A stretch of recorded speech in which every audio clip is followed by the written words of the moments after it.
Ask a Yoga Question is a weekly series on my blog, YogaByCandace.com, where I answer questions from readers on yoga. The first question is, my biggest problem is low to high lunge. Instructors will always say, use core strength, which is very disheartening as I struggle to rise up. I typically take upwards of 5 to 10 seconds. Eventually, I push my hands on my forward knee and wobble on the way up. I've been practicing at least 5 days a week, 3 months now, for a minimum of 40 minutes each session. Are there any tips that can help me? So to rise up from low lunge, we want to make sure we're in low lunge properly. So I recommend curling the toes and making sure that you have a really solid foundation on the pad of the back foot. So for low lunge, we're coming forward, breathing into this hip flexor, finding a sense of balance. And then before you rise up to high lunge, come back to center. So right now my knee is in front of my ankle, which is perfectly fine for low lunge, but we don't want to do this in high lunge. It's not great for the knee. So we'll come back to center until the knee is over the ankle or slightly behind. Then put all of your weight evenly distributed in all 4 corners of the front foot. Press especially into the back foot, into the pad of the foot, making sure you're feeling good and solid there. Take a deep breath in. And as you exhale, rise up.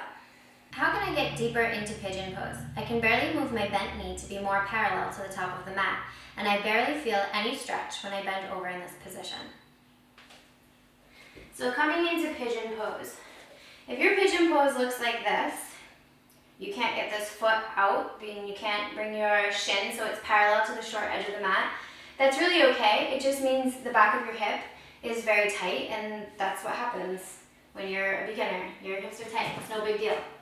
So, to take this pose deeper, just work wherever you are. You don't want to force this leg to come out because it puts a lot of undue stress on the front knee and it makes you susceptible to injury. So instead, I would just take your blocks, put them here on either side of you, underneath your shoulders, and just hang out here until you feel really good in your legs and you can just kind of relax a little bit.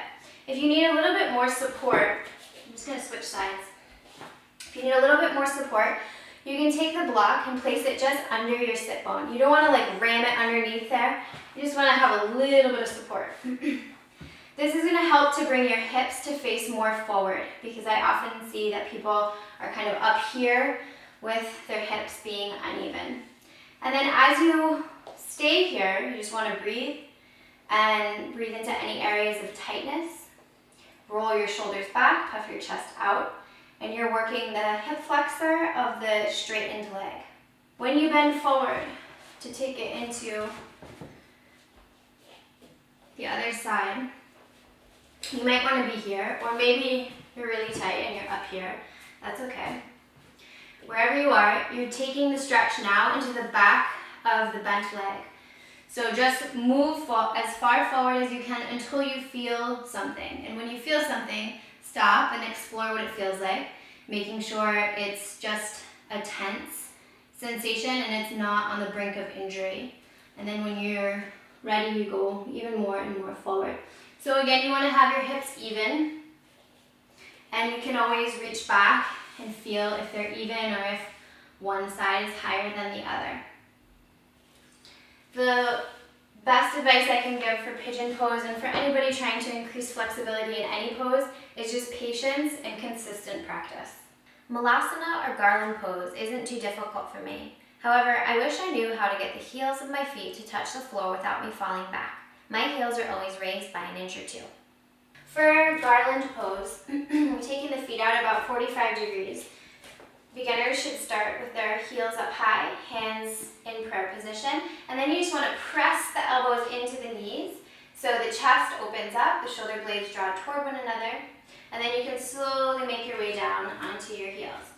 If you're falling backward, it may just be that you need to work on the flexibility of your hips, the inner parts of the thighs, the groins.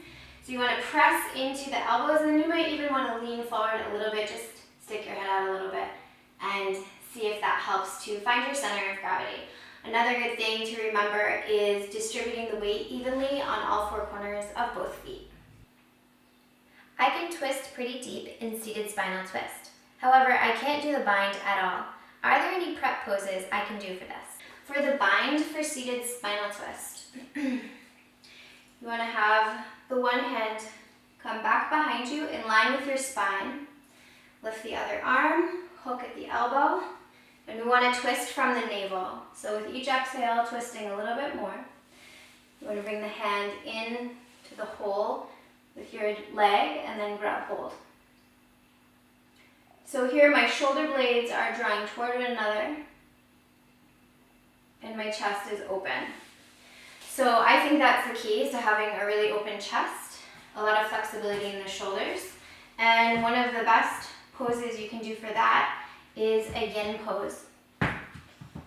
So this one will support the base of your head, and this one will go in line with your spine.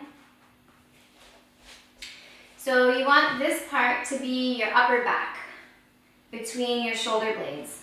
And you'll lay back, and then just rest your head on the other one. Your knees can be bent, or you can extend them, and arms come out to the side. And just hang out here for 5 minutes, maybe even 10. And if this is too much for you, I would recommend just turning it to the side for a shorter stance.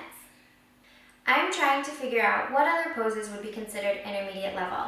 I'm trying to make some goals, and it helps knowing what I'm working towards and what's realistic at my level. I can do crow pose and forearm headstand, but what other poses, like side crow, are challenging that I could be working on? Okay, so some intermediate poses that you could try.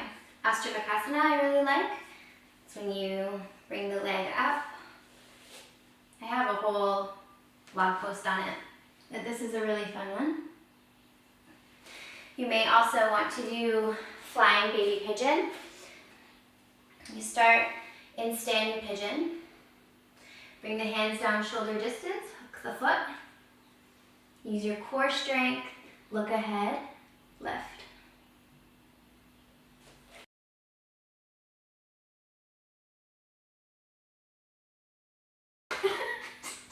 Letter T.